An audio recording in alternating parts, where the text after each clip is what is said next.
અરવલ્લીમાં કોંગ્રેસ સમિતિ દ્વારા રેલી યોજવામાં આવી। સંવિધાન બચાવો રેલી યોજવામાં આવી છે। મોડાસા બસ સ્ટેશનથી રેલી યોજાઈ છે।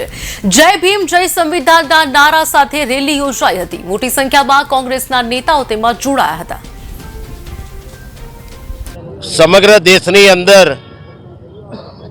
કોંગ્રેસ પાર્ટી દ્વારા દરેક જિલ્લા પ્રદેશમાં અને તાલુકા મથક ઉપર જે પ્રમાણે આજે લોકશાહીની હત્યા થઈ રહી છે તે બાબતને લઈને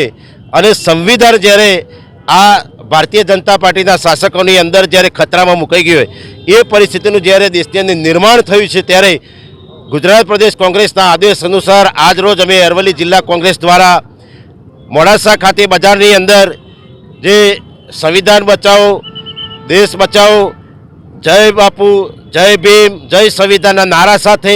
સમગ્ર કાર્યકરો સાથે આજે સંવિધાન બચાવવા માટે અને લોક જાગૃતિ માટે મોડાસા બજારની અંદર પત્રિકાનું વિતરણ કર્યું। સમય અને સંજોગો પ્રમાણે જોઈ રહ્યા છે જ્યારે આ દેશની અંદર લોકશાહી ખતમ થતી હોય તેમ જ્યારે આ સ્થાનિક સ્વરાજ્યની ચૂંટણીઓ અત્યારે ચાલી રહી છે, નગરપાલિકાની ચૂંટણીઓ ચાલી રહી છે, એ દરમિયાન તમે જોશો કે ભારતીય જનતા પાર્ટી પોતાના ઉમેદવારોને બિનહરીફ કરવા માટે કોંગ્રેસ પાર્ટીના ઉમેદવારોનું ધાક ધમકી જોર જબરજસ્તી લોભ લાલચ શ્યામદાનની નીતિ અપનાવી અને ફોર્મો રદ કરવા, ફોર્મો પાછા ખેંચાવા, જાણે કે એમની મનોવૃત્તિ જે પ્રકારની થઈ ગઈ છે કે આ દેશમાં લોકશાહી ખતમ થાય અને સરમુખત્યારશાહીનું શરૂઆત રહે અને અમે સત્તામાં ટકી રહીએ એમ લોકશાહીની હત્યા જે થઈ રહી છે ત્યારે કોંગ્રેસ પાર્ટી દ્વારા સંવિધાન બચાવો દેશ બચાવો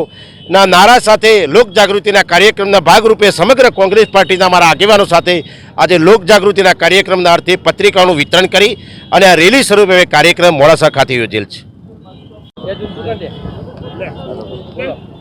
દેશમાં આજે અઘોષિત જે કટોકટી જે જાહેરાત કરવામાં આવી છે સરકાર દ્વારા, દેશમાં આજે સંવિધાન 26 જાન્યુઆરી 1950ના દિવસે ડૉક્ટર આંબેડકર સાહેબે જે સંવિધાન આપ્યું એ સંવિધાનને કઈ રીતે તેમાં છેડછાડ કરવી, તેમાં અનેક સંશોધનો કરી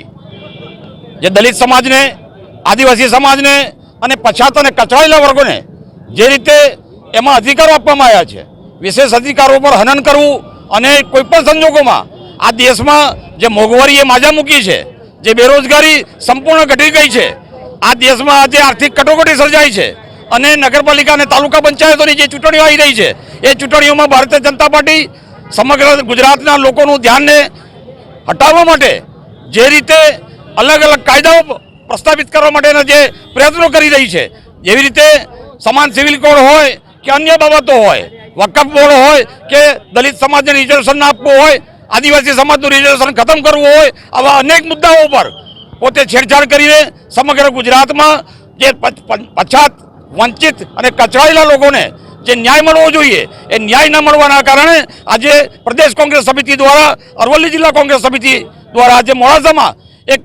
પ્રતિકાત્મક બાબા સાહેબ આંબેડકરની પ્રતિમાને ફુલાર કરીને અહીંયા 4 રસ્તા ઉપર એક યાત્રા કરી છે। આ યાત્રા કરવાનો મુખ્ય ઉદ્દેશ જે છે કે સમગ્ર ગુજરાતની જનતાને એક મેસેજ